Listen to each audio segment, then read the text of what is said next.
New $10 million team. Perth Bears make history. Who are they signing first? Can a city starved of football finally claim a heartbeat all its own? Perth, Western Australia, December 2025. The Indian Ocean crashes against Scarborough Beach under a sky bruised with storm clouds, as if the sea itself senses the tremor building inland. For decades, this sprawling sunburnt land has been rugby league's blind spot, a vast frontier of red dirt and relentless sun where AFL reigns like a jealous king, and the NRL feels as distant as Sydney's skyline. But in a boardroom overlooking the Swan River, a $10 million war chest gleams like fool's gold, and the Perth Bears are born from the ashes of North Sydney's forgotten glory. Mal Meninga, the immortal with eyes like polished obsidian, steps into the fray as head coach, whispering to consortium bosses that this isn't just expansion, it's resurrection. Please like, share, and subscribe for more Sport Talk content. The whispers start as embers. November 1st, 2025, the market opens, and the Bears pounce with a ferocity that echoes Meninga's old Queensland rampages. A $6 million five-year lifeline dangles before Jayden Campbell, the electric halfback whose footwork dances like desert lightning for the Gold Coast Titans. Then Harry Grant, the Maroons' hooking heartbeat, is courted with $1.5 million a season, enough to make Melbourne's cap managers sweat. Cameron Munster's name floats in the ether, a 5/8 wizardry promised to the West. Josh Adokar, the Fox, is tempted with visions of wide-open spaces where his speed could outrun the horizon.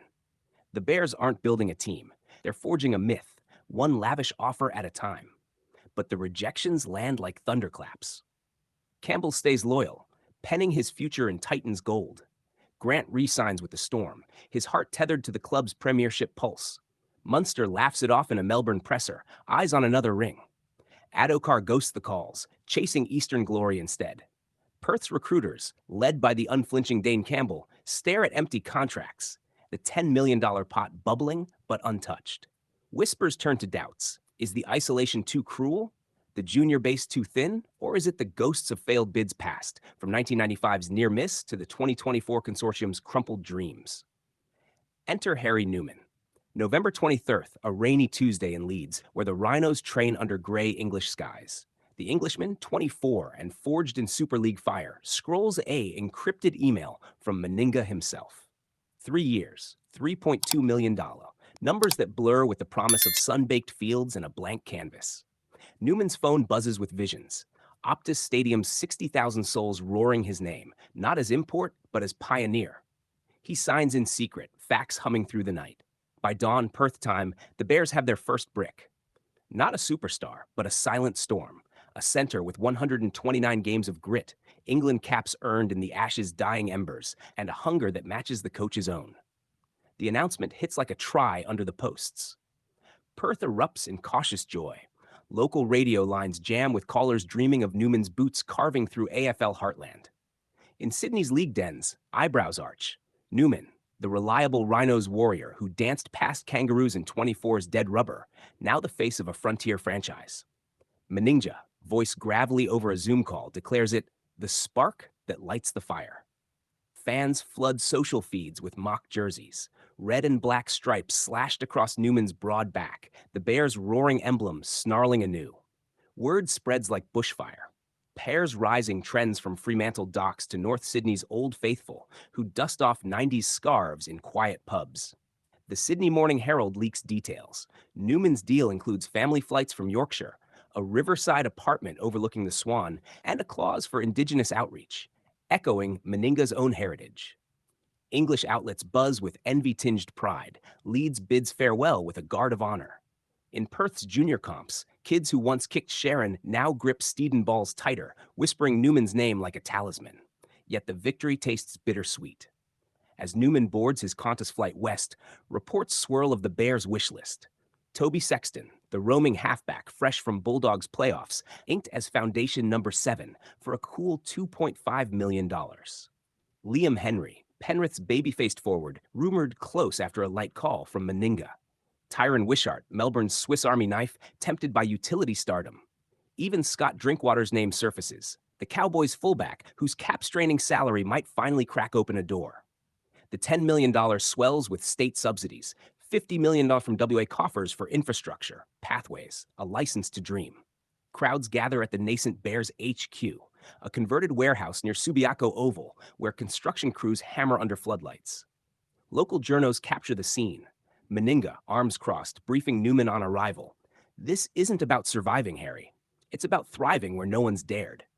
The Englishman nods, jet-lagged eyes alight, sharing a quiet yarn about his grandfather's tales of Aussie outback. Fans outside chant softly, "Bears, Bears," a rhythm that builds like waves on the reef. It's not pandemonium, but reverence, a city awakening to its own roar. Social media amplifies the echo.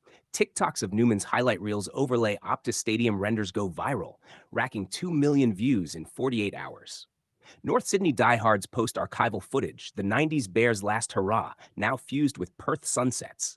AFL rivals scoff in forum threads, but league purists nod. This is expansion done right, blending heritage with horizon. The RLPA's Clint Newton even floats incentives. Cap exemptions for family reloads, childcare boosts to soften the 5,000-kilometer pull. Volandis, ever the showman, hints at special measures to keep the Bears' paws full. Deeper still, the signing unearths buried veins of history. The Bears, once North Sydney's proud rebels, fled east in '97, hearts broken by merger madness.